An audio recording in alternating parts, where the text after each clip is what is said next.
أهم حاجة بقى بعد الأويل ده، ساعات أويل له مشاكله. الأويل اللي له مشاكله إيه هو؟ يعمل سكار، يعمل إيه بقى؟ شوية حاجات جديدة خالص محدش يعرفها. مناخيرهم تكبر، مش وتقولوا الكلام ده، تنفش كده، يطلع لهم ساعات وردية، يحطوا كورتيزون كتير، وشهم يضرب خالص خالص خالص، يبتدي يحصل دمامل كمان، اوعى تقولوا. انما مشاكلهم ايه كمان؟ يزيتوا الدنيا حواليهم. كل دول بيتعالجوا بمنتهى السهوله اللي ربنا عارفها، سهله جدا، صدقيني اسهل من كده مفيش.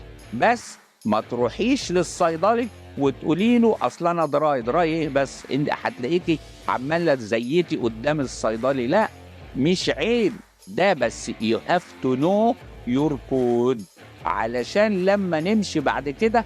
خلي بالك بقى في الحلقة اللي جاية دي هنبتدي نتكلم على what is dry skin.